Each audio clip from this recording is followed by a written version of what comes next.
Nah, sebelum ke Pak Bonar Marasi ada Ibu Hadasa. Shalom, selamat pagi Bu Hadasa.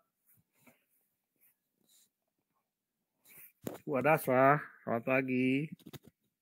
Bu Hadasa mungkin nggak dengar ya teman-teman. Bu Hadasa. Oke, ada. Selamat pagi Pak Emen. Pagi Bu Hadasa. Saya dilewatkan dulu satu kali Pak. Oh, oke, dilewatkan tadi masih Ya, pagi. langsung ke Pak Bonar Marasi aja ya. Iya. Nah, selamat pagi Pak Bonar Marasi. Pak Bonar Marasi. Selamat pagi Bang Emen. Oke. Semua. Ya, silakan Pak Bonar Marasi. Pendapat Bapak terkait dengan ini dan apa yang sudah disampaikan kawan-kawan sebelumnya bagaimana? Iya. Terima kasih. Suaranya feedback ya. Iya. Oke, terima kasih Bang ya. Surat ketiga ayat 54 ini itu menjadi salah pengertian karena teman-teman Kristen itu mengimani penyalipan ya. Penyalipan itu sejatinya adalah inti dari kekristenan sehingga Quran surat ketiga ayat 54 ini cukup mengganggu bagi kekristenan. Jadi penyalipan adalah inti dari kekristenan. Nah, kalau kita pelajari Bible, penyalipan itu intinya adalah bahwa Adam berdosa, maka Tuhan Bapa membunuh Tuhan Anak kan gitu. Lalu kemudian di Quran surat ketiga ayat 54 ini, Pak Bonar, saya harus cut di sini karena nanti salah ya. Tidak ada pemahaman Kristen yang mengatakan Tuhan Bapa membunuh Tuhan Anak. Ya, karena itu artinya Bapak sudah menuhankan dua atau mungkin tiga. Nah, itu di dalam ajaran kami tidak ada.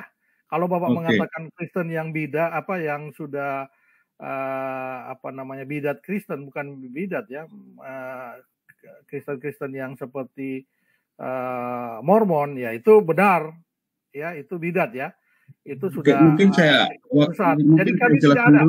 Jadi kami kalau Pak Bonar mengacu ke situ, saya harus cut ya. Jadi Bapak harus merubah mindset Bapak bahwa orang Kristen percaya Tuhan Bapa membunuh Tuhan Anak ya. Deal ya Pak ya. Kami tidak ada seperti itu. Itu adalah ajaran Triteis ya. Begini, ada tiga Tuhan. Kalau kami adalah Tritunggal, tidak menganggap bahwa itu tiga Tuhan. Tidak ada dalam pemahaman kami Tuhan Bapa membunuh Tuhan Anak. Pak Emen, saya minta waktu bentar aja.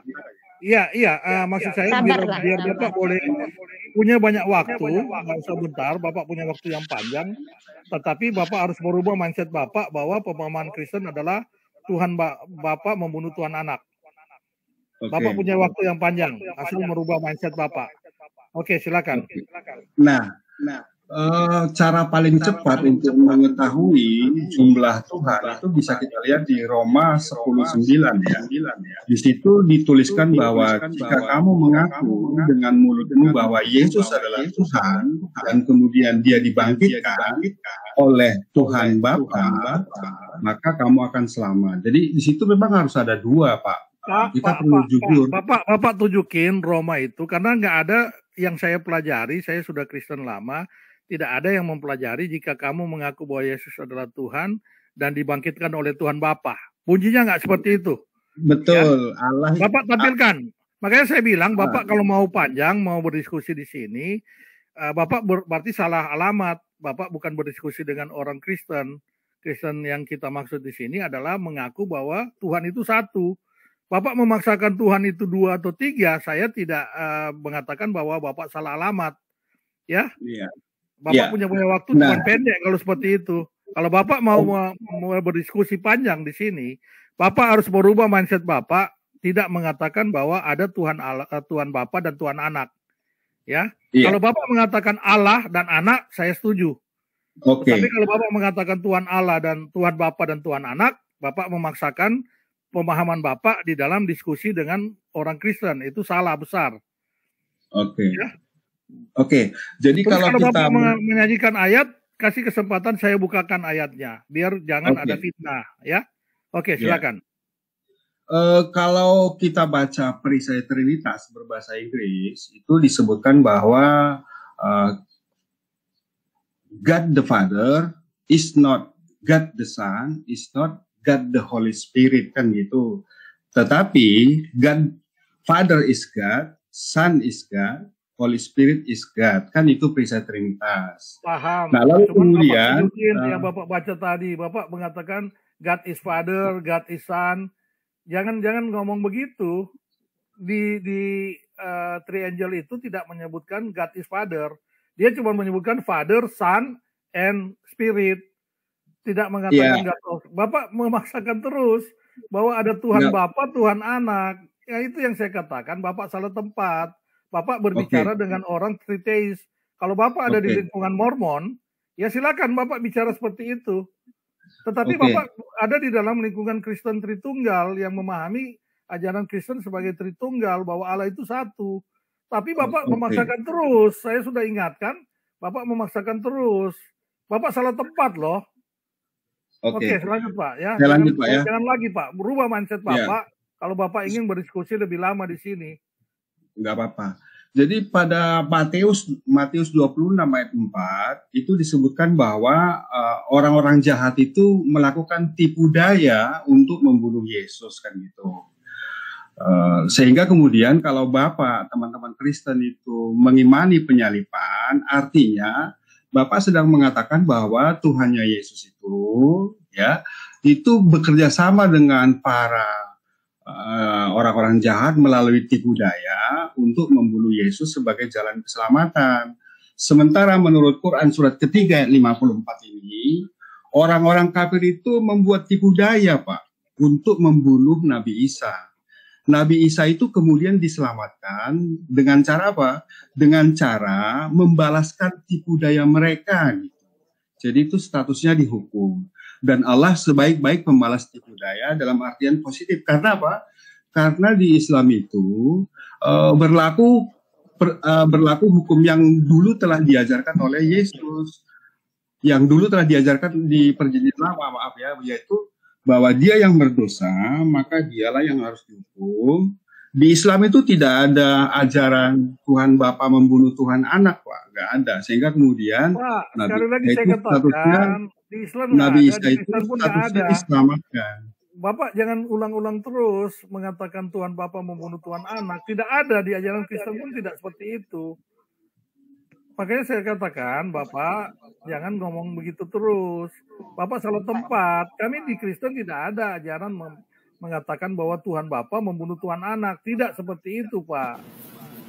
Oke, jadi kalau kesimpulannya begini, Pak. Jadi Pak Emen, berarti jika Bapak itu mengimani penyalipan, maka sebenarnya Bapak itu sedang mengakui bahwa Tuhannya Yesus itu ikut serta melakukan tipu daya pada Matius 26 ayat 4 untuk membunuh Yesus sebagai jalan keselamatan, Pak. Dan ini sebenarnya kan penistaan pada Tuhan Yesus. Sementara kalau di Quran surat ketiga ayat 54 itu, ya Quran surat ketiga ayat 54 itu orang-orang jahat itu sedang melakukan tipu daya untuk membunuh Nabi Isa, dan kemudian pembunuhan Nabi Isa itu bukan jalan keselamatan. Oleh karena itu, maka kemudian Allah menghukum mereka dengan membalaskan tipu daya. Nah, di Matius 26 ayat 4 ini, dan mereka merundingkan suatu rencana jahat untuk menangkap Yesus dengan tipu muslihat untuk membunuh Yesus, sehingga itu kalau Pak Emen itu mengimani penyalipan dan kemudian Matius 26 ayat 4 ini menjadi benar, maka kemudian Pak Emen sedang mengatakan bahwa Tuhannya Yesus itu merestui atau ikut serta menipu. Tidak ada Tuhannya Yesus. Coba ini kesalahan Pak Marasi. Ini kesalahan Pak Marasi. Sebentar teman-teman. Dia mengatakan, saya harus potong Pak Marasi karena Bapak telah mengambangkan tafsiran menurut Bapak sendiri. Padahal Matius 26 ayat 4 yang Bapak bacakan itu tidak seperti yang Bapak maksudkan. Ya. Jadi Bapak mengulang-ulang sini, saya khawatirnya Bapak sedang membuat narasi, diksi yang mempengaruhi orang yang mendengar ini. Padahal tidak ada ya. Saya bacakan lagi ya di sini ya. Apa yang dikatakan Matius 26 ayat 4 ini ya. Dan mereka Mereka ya, bukan Yesus sendiri, merundingkan suatu rencana untuk menangkap Yesus dengan tipu muslihat untuk membunuh dia. Tetapi Pak Marasi mengatakan mereka ini adalah rancangan Yesus sendiri sebagai Allah untuk menangkap Yesus. Jadi inilah yang salah dari pernyataan Pak Marasi. Dia membelokkan pengertian mereka merundingkan ini. Dia mengatakan bahwa mereka itu adalah atas rancangan dari Yesus sendiri untuk menangkap dirinya. Nah, ini adalah kesalahan ya, yang mana tidak ada di dalam pemahaman Kristen ya. Nah, ini kecacatan mental berpikir orang Muslim yang semakin membuat carut marut dari ayat-ayat penyalipan tentang kekristenan ini, teman-teman. Ya, oke Pak Marasi, jangan Bapak mengulang lagi bahwa orang Kristen tidak menganggap ini mereka ini adalah Yesus sendiri yang merancangkan tipu daya ini. Oke ya. Nah, berikutnya kalau kita baca di Galatia 3:13, Paulus mengatakan bahwa Yesus itu dibunuh. Galatia 3 biar tunjukin. Karena Iya, Bapak Galatia saya lihat 13. ada indikasi untuk membelok-belokkan ayat ya. Sorry ya, saya harus katakan karena saya udah melihat di sini. Galatia 3:13. Ya, Bapak kalau mau menyebutkan dalil, kasih kesempatan kita untuk tampilkan. Biar jangan dibelokkan. Oke apa ya? Galatia. Ya. Galatia 3:13. Galatia 3 ayat 13 ya. Ya, silakan Pak. Ya, jadi di sini disebutkan bahwa Yesus itu dibunuh sebagai tebusan dari kutuk hukum Taurat. Jadi penyalipan itu adalah tebusan dari kutuk hukum Taurat. Artinya apa? Artinya Tuhannya Yesus itu tidak mampu membuat hukum Taurat. Saran saya gini Pak, sorry Pak, Pak Marasi, saran saya gini Pak, Bapak saya salah Bapak. Bapak mengutip ayat, Bapak baca ayat secara penuh, dan jangan Bapak mengartikan dengan pengertian Bapak sendiri dulu. Sebelum membacakan ayat itu secara penuh, dan di dalam kekristenan, ayat itu harus dibaca satu ayat sebelumnya sampai ayat sesudahnya. Ya, jangan dulu Bapak melangsungkan menafsirkan, itu salah. Akhirnya Bapak nanti tersesat nanti kalau dengan cara seperti itu. Oke, Bapak baca ayat keseluruhan, jangan separuh ayat Bapak baca baru Bapak menafsirkan. Ya, Nah, dalam saya kekristenan baca. nggak seperti itu. Bapak menunjukkan kesesatan Bapak ini nanti. Di dalam Kristen tidak seperti itu, Pak. Kita ada satu ayat, kita baca penuh. Dan kita artikan, kita akan baca ayat satu ayat sebelumnya dan ayat sesudahnya. Baru kalau kita sudah dapat intinya, kita akan tafsirkan seperti yang kita pahami. Tapi kalau kita tidak dapat, kita harus baca satu perikop ya. Jangan seperti cara Bapak ya, membaca Alkitab. Silakan, baca secara penuh. Jadi di Galatia 3:13 ini itu dituliskan Kristus telah menebus kita dari kutuk hukum Taurat dengan jalan menjadi kutuk karena kita sebab ada tertulis terkutuklah orang yang digantung pada kayu salib. Artinya apa? Yesus itu dibunuh ya sebagai tebusan dari kutuk hukum Taurat. Artinya hukum Taurat itu justru menimbulkan kutuk. Dan kemudian Yesus harus dibunuh. Arti lainnya adalah bahwa teman-teman Kristen itu meyakini bahwa Tuhannya Yesus itu tidak mampu membuat hukum yang baik sehingga malah justru menimbulkan kutuk gitu. Oke. Nah, coba dibuka lagi di Roma. Coba dibuka lagi di Roma. Jangan lompat-lompat gitu Pak. Nggak bisa. Alkitab nggak bisa lompat-lompat kayak gitu Pak. Justru Bapak akan sesat. Makanya saya katakan Bapak akan sesat.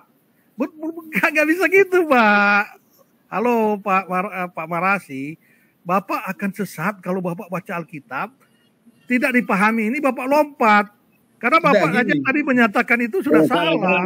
Jalan Pak Eno, kasih lurus dulu DP jalan, salah dia. Iya, Bapak akan sesat dan Bapak akan menyesatkan orang. Nggak bisa kayak gitu Pak, nggak bisa kayak gitu. Bapak nggak bisa jadi orang Kristen. Kalau kayak saya gitu. sesat dan Bapak itu benar, Bapak nggak usah takut, santai aja. Nggak, saya nggak takut. Saya mau meluruskan dulu. Nah, saya ini Pak, luruskan Pak Emen. Karena begini Pak, tadi Bapak, saya sudah katakan membaca Alkitab nggak bisa kayak Pak Bonar Marasi ini. Kalau Bapak membaca semua orang Kristen membaca Alkitab seperti Pak Bonar Marasi ini, baca setengah, kita tafsirkan, kita cari ayat-ayat yang mendukung pemahaman kita akan sesat loh Bapak. Dan itu yang terjadi dengan Pak Bonar Marasi nanti. Dia masuk jurang dia, ditabrak Masuk rel kereta jurang api. Pak, nggak bisa kayak gitu Pak. Saya nggak takut.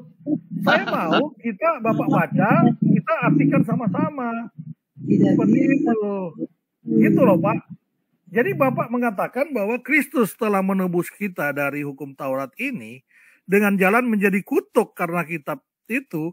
Dia mengartikan bahwa Taurat adalah kutukan. Nah itu kan udah sesat teman-teman. Makanya dia tersesat. Apalagi dia langsung lompat ke ayat lain.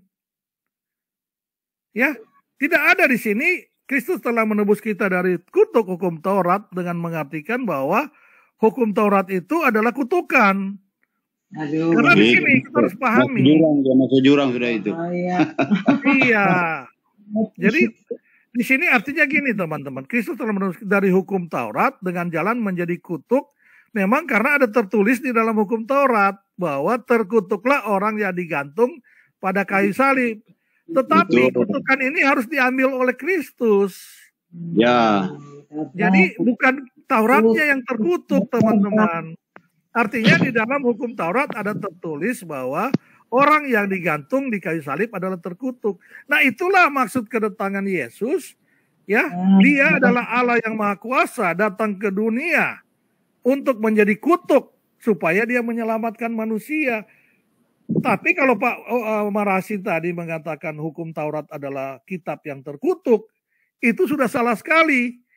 Dan dia sudah tersesat ketika dia mencari ayat untuk mendukung pendapat dia, ayat yang lain bahwa hukum Taurat itu adalah hukum yang terkutuk. Ya, dan ini akan menyesatkan orang lain karena dia tersesat, dia ngomong ke orang lain, akhirnya semakin banyak yang tersesat. Gitu loh Pak Marasi ya. Saya koreksi Bapak. Tidak, kami sebagai orang Kristen tidak ada membaca Alkitab seperti cara Bapak. Ya. Bapak membaca separuh, Bapak menyimpulkan, Bapak mencari ayat lain yang mendukungkan ayat kesimpulan Bapak. Itu sangat menyesatkan, ya. Dan Bapak sudah tersesat, gitu Pak. Oke, lanjut lagi ya Pak. Jadi kalau kita baca lanjut, itu Pak, ya? Sorry, Pak. Bisa diperbesar juga nggak? Itu saya rasa Bapak 13. kalau mempraktekkan cara itu di sini, Bapak tidak mempraktekkan cara orang Kristen. Bapak salah tempat. Enggak apa-apa. Bapak Nanti kalau saya salah, Bapak lebih baik di channel Bapak aja. Terserah Bapak mau menyesatkan orang-orang yang ada di sana, itu hak Bapak. Tetapi kalau saya katakan salah, Bapak kalau melompat-lompat kayak gitu, Bapak sudah tersesat. Ya, saya santai aja. Saya baca ulang, enggak apa-apa. Di Quran saja, Quran dia sampaikan. Iya. Dibesarin aja. Sekarang kita bahas aja topik kita, Pak. Bapak tolong jawab. Ada kaitannya. Tetapi Bapak tunjukin cara lompat-lompat menafsirkan satu ayat langsung Bapak tafsirkan sendiri. Bapak meminta saya buka ayat untuk menjawab tafsiran Bapak. Itu ada kaitannya Bang Emen. Jadi santai aja kalau misalnya saya salah. Santai Pak. Saya santai kemudian. Tapi cara Bapak itu menyesatkan orang. Enggak, jangan. Kalau saya menyesatkan orang, jelas. Bapak santai aja. Iya, Pak Bonar, Bapak harus baca harus gini, jelas. Pak. Alkitab itu Bapak harus baca. Enggak. Boleh, nanti saya buka. Tenang aja Pak, santai aja. Saya akan buka. Bapak punya waktu banyak kalau Bapak mempraktekkan cara yang benar dalam membaca Alkitab. Baca Alkitab itu baca satu ayat sepenuhnya. Bapak tidak paham, baca ayat sebelumnya dan ayat sesudahnya. Kalau Bapak nggak paham lagi, Bapak baca perikopnya, gitu ya. Nanti kalau Bapak masih nggak paham lagi, baca satu pasal itu. Kalau nggak paham lagi, baca satu kitab gitu Pak. Satu kitab misalnya seluruh kitab ini. Saya udah ngerti. Tanyakan dulu Pak Emen. Beri saya kesempatan untuk menjelaskan apa yang saya maksudkan. Salam Pak Emen. Ya silakan Pak Emen. Ya silakan Pak. Kalau nanya sama saudara kita umat Muslim, ya kan umat Islam, tanyakan dulu dia kalau mau ngutip Alkitab, dia yakin nggak Alkitab itu asli apa enggak dulu gitu. Kalau dia bilang Alkitab palsu, jangan dikutip. Bang, Kak, saya mengutip Alkitab karena Alkitab itu abang percayai. Saya tidak mau mengutip. Makanya boleh. Tapi Bapak dengan teman-teman Kristen. Bapak kan sedang melakukan pengajaran kepada orang lingkungan Kristen, termasuk Bapak mau meyakinkan saya nih untuk penjelasan. Enggak gini Bang, enggak gini loh Bang Emen salah. Maksud saya, jadi kan Bapak berada pada lingkungan yang ini adalah Quran surat ketiga ayat 54. Oleh karena itu, beri saya kesempatan untuk menjelaskan maksudnya justru melalui Betul. Bible Tetapi gitu Bapak loh. jangan, Nah, di Bapak Bible jangan itu lompat-lompat. Saya kasih Sepotong-sepotong. di kesempatan Galatia Bapak. 13 di Galatia Bapak, 3:13 ini itu bentar Pak disebutkan Marasi. Bapak dengar bahwa dulu. Bapak dengar dulu. Kita Yesus deal itu dulu. dibunuh sebagai Pak tebus. Marasi, Pak Marasi, Bapak dengar dulu. Saya kasih kesempatan Bapak mau 5 jam di sini terserah. Asal Bapak ikuti aturannya. Karena kalau Bapak tidak ikut aturan membaca Alkitab yang benar, Bapak akan tersesat gitu. Sepanjang Bapak mengartikan benar, saya akan membiarkan Bapak. Tetapi kalau Bapak sudah mengartikan dengan maksud Bapak sendiri, ya saya tidak bisa terima gitu loh Pak. Ya, sekali lagi saya katakan Bapak mengartikan ini, ya. Saya juga menghormati kitab Bapak loh. Saya kutip ayat, saya kasih tafsirannya, ya. Bahkan saya sudah buka juga di sini Pak ya. Saya kasih tahu Bapak ya. Saking saya menghormati Bapak, saya buka tafsiran. Bahkan saya sudah buka juga ya di sini ayat 54. Setelah ayat 54, ayat 55 apa? Saya mempraktikkan seperti saya cara membaca Alkitab saya. Ya, sebelum 53 itu saya udah baca apa? Ya Pak ya, walaupun itu tidak ada kaitannya antara 53 dengan 54 ya. Seperti itu. Tetapi saya tetap harus baca. Nah, Bapak hormati juga lah cara membaca Alkitab di sini. Karena Bapak berhadapan dengan saya dan komunitas Kristen yang ada di channel saya.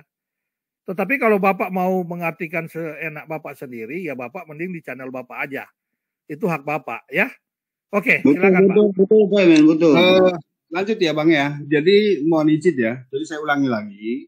Di Matius 20, pertama gini. Kalau menurut teman-teman Kristen, penyalipan itu adalah dari Tuhannya Yesus, yaitu di Yohanes 3:16. Bahwa penyalipan itu adalah rencana kasih dari Tuhan. Oleh karena itu atas izin dari Tuhannya Yesus di Yohanes 3:16. Nah, lalu kemudian di Matius 26 ayat tadi, itu pembunuhan Yesus itu dilakukan oleh daya orang-orang jahat. Sehingga kalau abang itu meyakini bahwa Yesus itu disalibkan, itu sama seperti meyakini bahwa Tuhannya Yesus itu ikut menipu. Lalu kemudian yang kedua, Galatia 3:13, bahwa Yesus itu dibunuh. Kembali lagi Bapak, tadi Bapak masuk ke ayat yang Bapak tadi bilang, Bapak mengartikan bahwa Yesus yang merencanakan pembunuhan itu. Sangat-sangat salah Pak, sudahlah Pak. Ya, saya rasa ini akan buang waktu banyak. Santai aja Pak. Jadi santai Pak, tapi kita kembali ke topik aja. Karena Bapak sudah menyalahi. Bapak artikan ini aja lah. Bapak langsung ke sini aja. Nggak usah muter-muter, langsung ke sini aja. Ya, makanya saya jelasin. Jadi di Quran surat ketiga ayat 54 ini ya disebutkan bahwa Nabi Isa itu akan dibunuh oleh tipuan orang-orang jahat. Dan kemudian di Islam itu tidak ada ajaran Tuhan membunuh Tuhan, nggak ada Pak. Oleh karena itu Nabi Isa itu, Pak, saya udah katakan ke Bapak, jangan Bapak mengatakan bahwa di Islam saja Tuhan membunuh Tuhan. Di Kristen pun tidak ada ajaran Tuhan membunuh Tuhan. Kan saya udah katakan. Kalau Bapak bicara dengan orang Mormon yang mempercayai Tuhan membunuh Tuhan, itu saya izinkan. Tapi di sini nggak ada orang Mormon di sini, Pak. Ya, Bapak bicara dengan orang Tritunggal di sini, bukan dengan orang Triteis yang menuhankan 3. Oke, anggap aja lah saya berbicara kepada orang Mormon. Salah masuk. Anggaplah saya berbicara kepada orang Mormon, lalu kemudian dengerin dulu gitu loh, dengerin dulu. Bapak mending bicara Al-Quran aja, silakan. Bapak. Jadi ya saya bicara Al-Quran ya, saya bicara Al-Quran. Silakan. Nah, lalu kemudian di Quran surat ketiga ayat 54 ini, orang-orang jahat itu melakukan tipu daya untuk menyalibkan Nabi Isa. Dan kemudian Allah itu menghukum mereka dengan cara apa? Membalaskan tipu daya orang-orang jahat itu. Nah, kenapa kok dibalaskan tipu daya itu? Sementara di Matius 26 ayat 4 itu disebutkan bahwa orang-orang jahat itu ikut menipu. Kan gitu. Kalau teman-teman Kristen mengakui bahwa Yesus disalibkan, berarti teman-teman Kristen mengakui bahwa Tuhannya Yesus itu ikut menipu di Matius 26 ayat 4, Bang. Gitu loh. Nah, lalu kemudian kalau kita baca lagi Salah itu. cukup ya. Sampai di situ aja Pak ya. Nggak usah panjang-panjang Pak, sampai di situ aja karena Bapak Kalau sudah kita baca lagi ayat yang lain supaya Ya, saya sudah mengatakan kepada Pak Marasi ini, kalau Bapak mengartikan Bapak punya sesuai tafsiran Bapak sendiri terkait dengan Alkitab, itu saya katakan Bapak mending di channel Bapak. Oke ya, saya setuju yang Bapak jelaskan tadi mengenai apa yang ada di Al-Quran itu sudah benar, bahwa Allah membuat tipu daya ini karena Allah membalas tipu daya yang dibuat oleh orang Bani Israel, orang Yahudi di sini. Ya teman-teman, jadi benar kata Pak Marasi, tetapi kalau dia kaitkan dengan tadi yang ada di Alkitab yang mengatakan, di Galatia tadi mengatakan Allah sendiri yang merancangkan tipu daya untuk membunuh Yesus yang ada di Alkitab, itu adalah arti dari Pak Marasi sendiri ya. Karena di Alkitab tidak mengatakan seperti itu. Ya, oke. Teman-teman, saya lanjutkan aja ya. Karena saya buang waktu banyak. Saya ada kerjaan nanti siang. Saya harus selesaikan ini. Pak Marasi telah banyak membuang waktu saya. Saya kasih waktu terlalu banyak ke dia, tapi yang dia bolak-balik ke situ aja. Gitu ya. Oke ya. Saya langsung ke ini aja, Pak Julius Ayam Sayur.